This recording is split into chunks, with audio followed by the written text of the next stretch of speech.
Trudel le matin. Le commentaire de Fred Bérard. Monsieur Bérard. Monsieur Trudel. Étiez-vous, j'ai-tu rêvé? J'étais au match de hockey samedi, tout un match? Ben, j'espère que vous n'avez pas rêvé à ça. C'est pas si important que ça. Mais... non, mais je crois avoir vu passer que... Oui, hein? Oui, j'étais là. Quel match fantastique.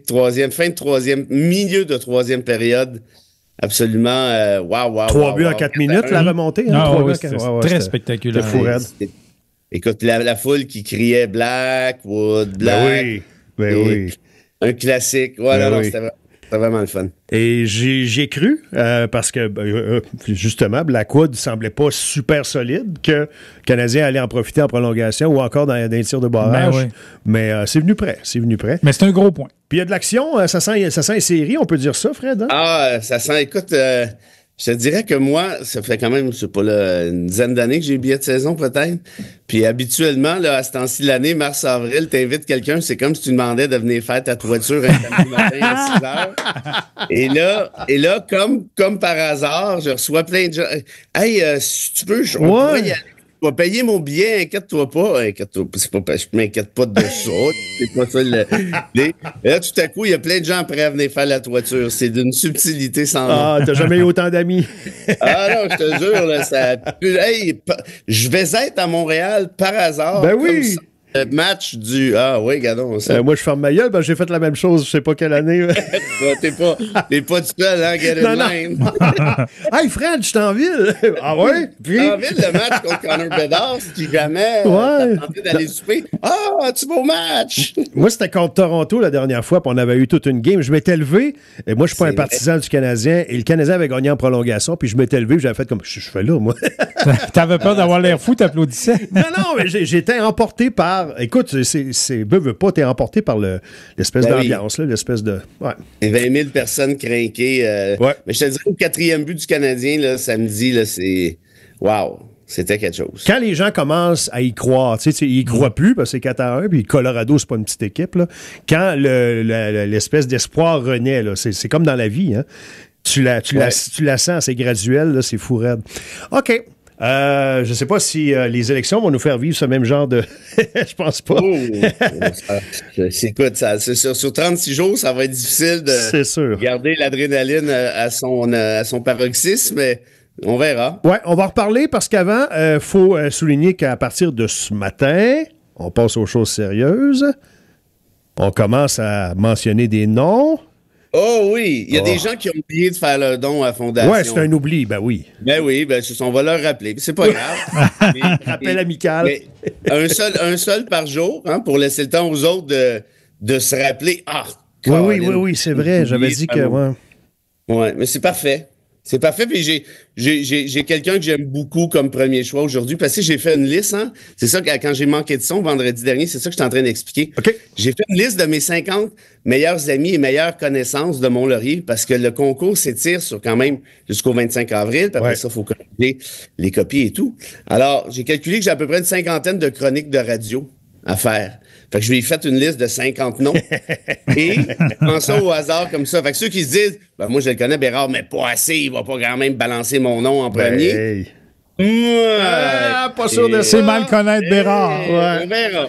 Peut-être que oui, peut-être que non. Jouez pas avec le feu, là. Niaisez pas. Non. Tu nommes ça à la fin avec les citations? Oui. OK. Oui, je vais laisser le temps de faire paniquer le monde. Ben oui. 10 minutes avant. Voilà. Les citations de ce matin, tu nous proposes qui? Et alors, le philosophe allemand Schopenhauer contre l'écrivain russe Léon Tolstoï. Bon, Schopenhauer contre Tolstoï.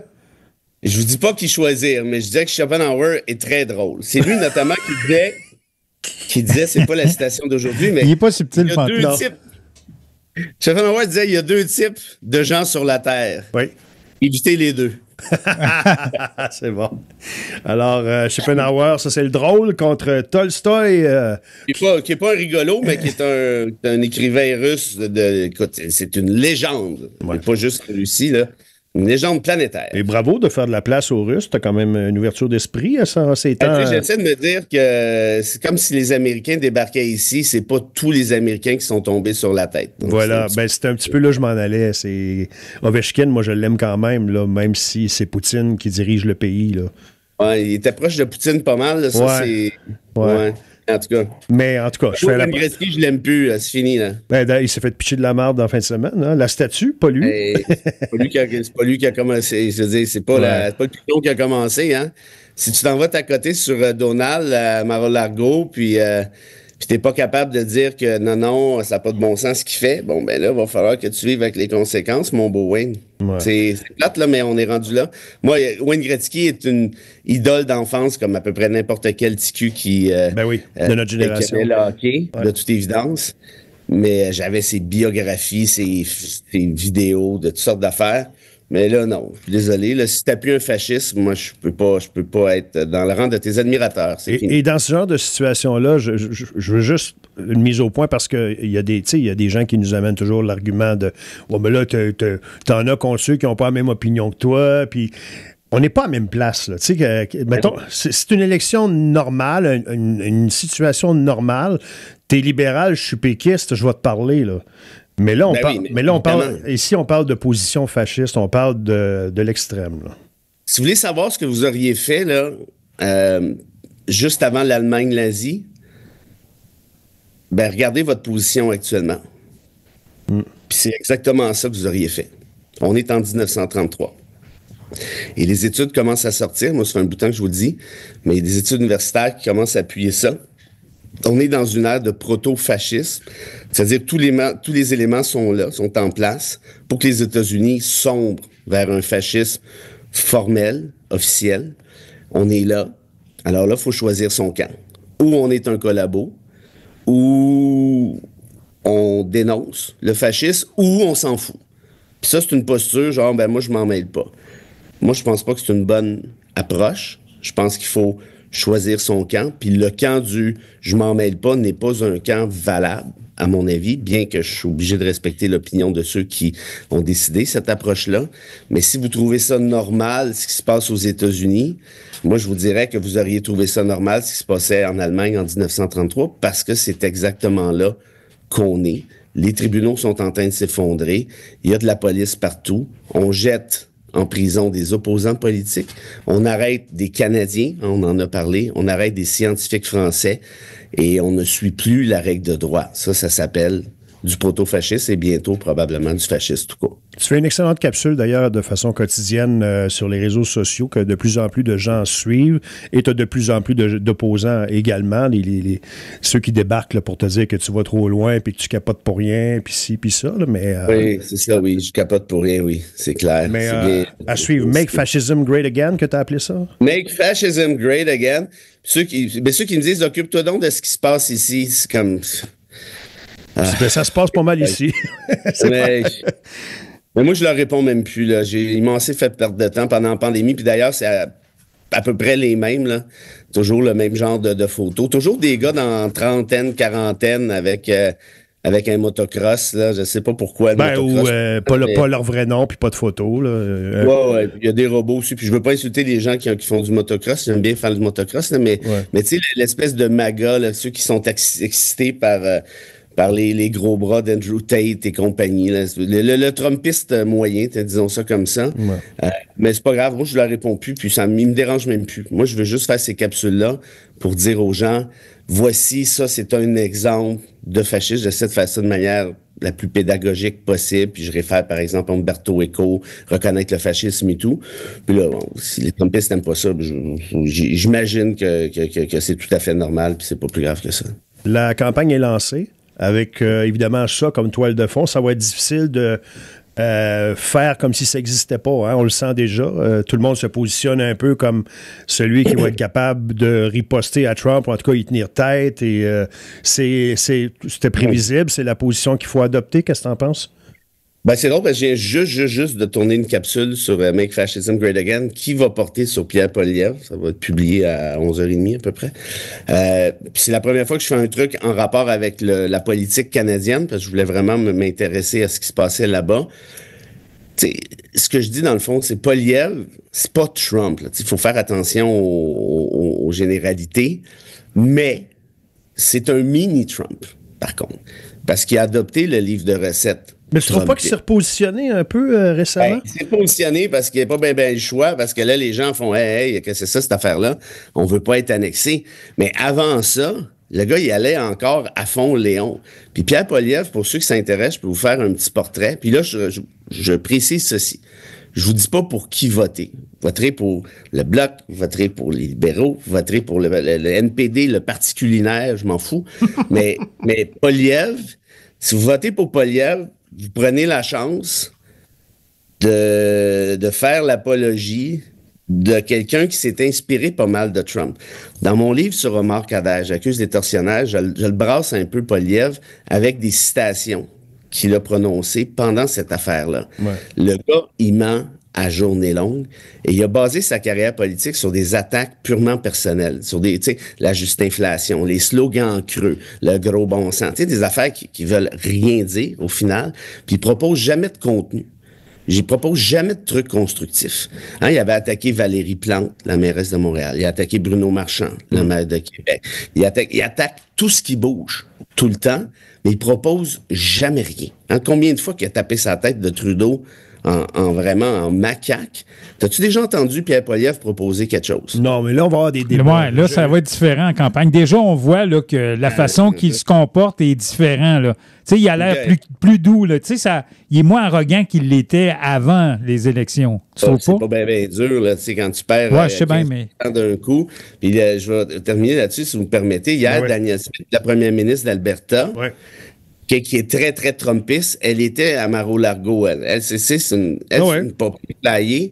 Puis elle est allée dire hier, j'ai contacté l'administration Trump pour qu'ils mettent la guerre tarifaire sur pause pour donner une chance à Pierre Poilievre d'être élu, parce que Pierre Poilievre a un programme très similaire à celui de Donald Trump. Pas moi qui le dis. Là, et lui, il a essayé de s'en dissocier. Il a essayé de s'en... Oui, parce que c'est pas super winner. Ouais. Merci, Daniel, de me mettre dans le trouble. C'est ça. On se rappellera aussi le convoi des camionneurs à Ottawa. Ouais. Qui en a profité le plus politiquement, c'est Pierre Poilievre. Hein, il marchait avec eux autres au début, puis il a profité de ce convoi-là pour se débarrasser d'Auto, l'ancien chef du Parti conservateur, qui au début appuyait le convoi, après ça il dit « non, je ne l'appuie plus parce qu'il y a des méchants moineaux là-dedans », et c'est là-dessus que Poilievre a joué pour le tasser. La vidéo de campagne au leadership de Poilievre était prête 2 secondes après qu'Auto ait annoncé sa démission. Et c'était tout arrangé avec le gars des vues. Et ce convoi-là, on ne l'oubliera pas, était notamment infesté par des Proud Boys, la gang de Trump, qui avait été envoyé des États-Unis. Il était passé par Windsor, notamment, tu te rappelles le pont de Windsor. Et tu te rappelleras aussi que le GoFundMe avait refusé de verser les fonds à cette gang-là, en disant l'argent est pas propre. Cet argent, puis GoFundMe, c'est ça qu'ils font dans la vie, hein, prendre du cash, puis le référer à gauche ou à droite, dépendamment de la cause. Quand GoFundMe refuse de verser les sommes obtenues, je pense que tu peux te poser des questions sur la provenance. Je continue. La taxe carbone. Axe de taxe. Poilievre, après nous avoir dit que l'électricité était faite par des éclairs, tu sais, ça aussi, côté raconter n'importe quoi, c'est pas pire. Il nous a dit que si on coupait pas la taxe carbone cet hiver, les personnes âgées ne pourraient pas chauffer, je sais pas pourquoi eux autres particulièrement, là, mais ne pourront pas chauffer leur appartement à plus de 13 degrés et on vivra une grande crise économique. Je sais pas si vous avez vu une crise économique, vous, cet hiver. Moi, je l'ai peut-être manqué, puis je chauffe quand même correctement chez moi. C'est dans ton livre, ça? C'est dans ton livre? Dans mon livre? C'est pas là. Non, c'est pas ça, c'est pas dans ton livre. Non, le livre, il était sorti avant, mais puis je finirai en disant ceci. Pierre Poilievre est le seul politicien, chef de parti au Canada, qui refuse une enquête de sécurité. Vous trouvez pas ça bizarre avec toutes les... mais Carney n'est pas un enfant de cœur. Hein. Il y a des affaires de Carney qui commencent à sortir. Excuse, tu n'avais pas fini peut-être là, ton énoncé sur Poilievre. Là, je veux pas faire du whataboutisme. Ouais, mais Carney, sa fille est trans. Tu penses que c'est pas ça que je te parle. Je te dis que Poilievre refuse de faire son enquête de sécurité. Ça devrait sonner une cloche. Quand tu n'as rien à cacher, habituellement, il n'y a pas de problème. Pourquoi tu ne veux pas faire d'enquête de sécurité? Toute la question d'ingérence russe, actuellement, toute la question d'ingérence américaine aussi, pourquoi tu ne voudrais pas la faire, ton enquête, Pierre? C'est quoi la raison?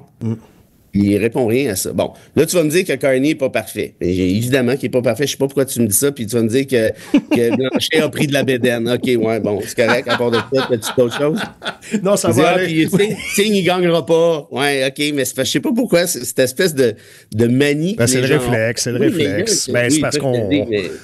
Ah ouais. Dis-moi là, ce qu'il y a de terrible là, sur Mark Carney. Non, il n'y a rien. J'ai pas envie de faire du whataboutisme, comme tu dis. Pour dire que là, tout ce que je vous ai donné là, puis là, qu'on se comprenne bien, hein, je suis en train de vous dire, votez pour un, votez pour l'autre, c'est pas ça. Mais si, avec ces éléments-là, je pense qu'on est capable de voir des liens étroits entre la philosophie du Trumpisme et le reste.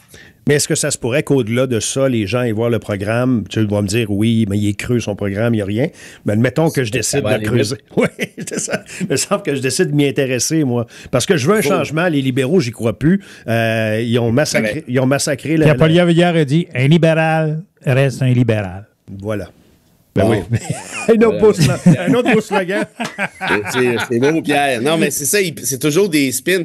Tu sais, pas oublier que Brian Mulroney a pris ses distances de Pierre Poilievre, puis Jean Charest aussi. Tu sais, Mulroney puis Charest, deux conservateurs, ils ont pris leur distance parce qu'ils disaient, OK, ce gars-là, c'est pas vraiment un conservateur. Là, tu sais, il est vraiment rendu de l'autre bord de la clôture.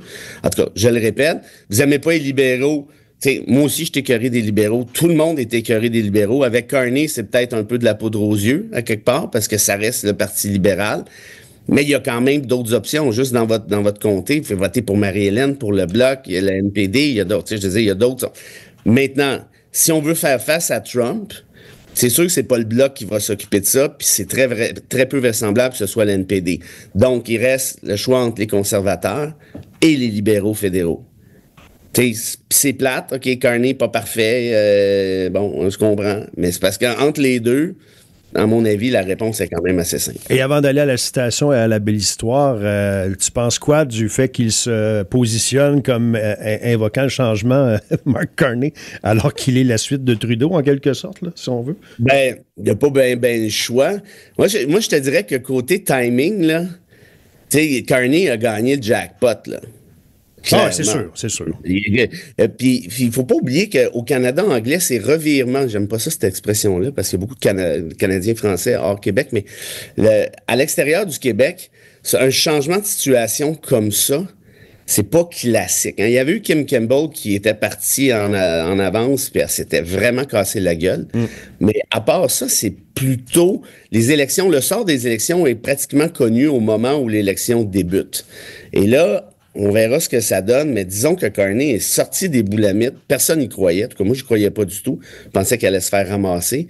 Là, selon certains sondages, il est en avance. Selon d'autres sondages, il est à la traîne, mais très peu. Et je pense que là, les gens vont faire la différence entre quelqu'un qui a étudié, quelqu'un qui a travaillé, puis quelqu'un qui fait juste garrocher de la boîte pour le fun. Tu sais, Poilievre disait que c'était la faute à Trudeau si le prix des hot dogs est rendu à 2 piastres. Je veux dire, à un moment donné, là, je veux dire, tu sais que l'inflation, c'est un problème occidental, sinon mondial. Là, c'est pas, mais on joue encore là-dessus. Hein, tout a monté, les loyers, ça, comme si c'était pas à cause de l'inflation. Puis Trump le disait pas, ça.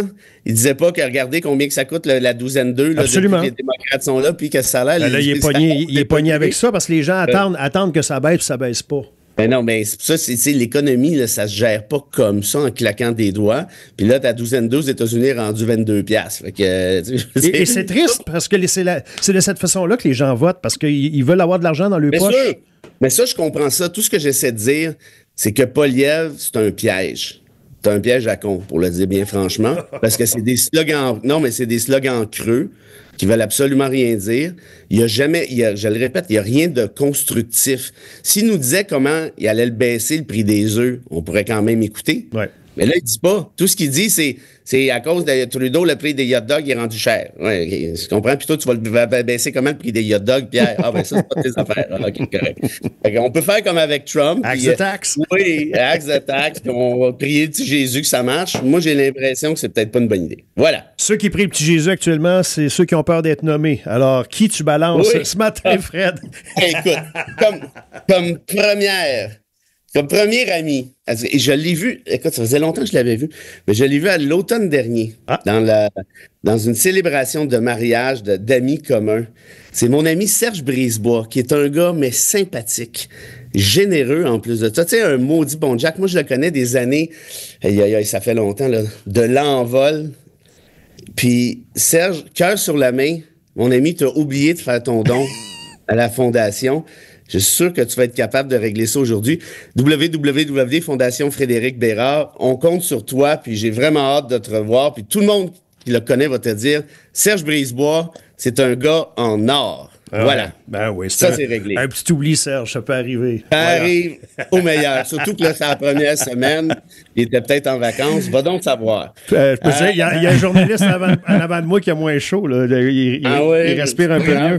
Pas grave, il va y avoir d'autres noms de il reste 49 autres matins. La citation 1 l'emporte, donc Schopenhauer. Ah, puis d'ailleurs, je me suis gâté sur Serge parce qu'il m'avait dit en octobre dernier qu'il écoutait CFLO religieusement ou pratiquement. Bravo. Alors, la belle histoire. Attends, je vais te raconter la belle histoire avant. Elle est jolie comme tout. C'est l'histoire de Roselle. Connais-tu Roselle? Non. Non. Roselle est une chienne. C'est une Labrador ou une Golden Retriever, mais je pense que c'est plus une Labrador. Pendant le 11 septembre, quand les tours ont reçu les avions en pleine gueule, tu t'en souviens? Ben, comment oublier? La tour, bien, évidemment que tu t'en souviens. Dans la tour nord, Roselle est là avec son maître qui est une personne malvoyante. Ah. Elle est poignée dans la tour. Roselle, écoute, là, je peux pas prendre l'ascenseur, là. Roselle a pris sous son aile, donc, son maître qui est malvoyant, je le répète, et un petit groupe d'individus qui l'ont suivi. Elle leur a fait descendre 1463 marches. T'imagines-tu? Jusqu'en bas. Elle s'est arrêtée une fois pour donner des becs à une pauvre femme qui faisait une crise de panique, qui était écrasée dans l'escalier pour lui donner du courage. Puis elle a descendu avec tout le groupe, incluant son maître. Elle les a, ni plus ni moins, sauvés. Pas merveilleux, ça, Roselle? Fantastique. Ah? T'es pas au courant de cette histoire-là. Très joli. Très joli. Oui, mais c'est pour ça que vous écoutez la chronique. Pour ça qu'on écoute. Et Roselle, donc... pour les noms que tu balances aussi. Oui, là, je sais que pour le prochain mois et demi. Et Roselle, donc, est la preuve de l'amitié homme-animal, et ça va bien au-delà des chiens. Ouais, pour ceux qui en doutaient, là, regarde, on a un autre bel exemple. OK. C'est réglé. Citation, le gars drôle, là, Schopenhauer. Oui, Schopenhauer.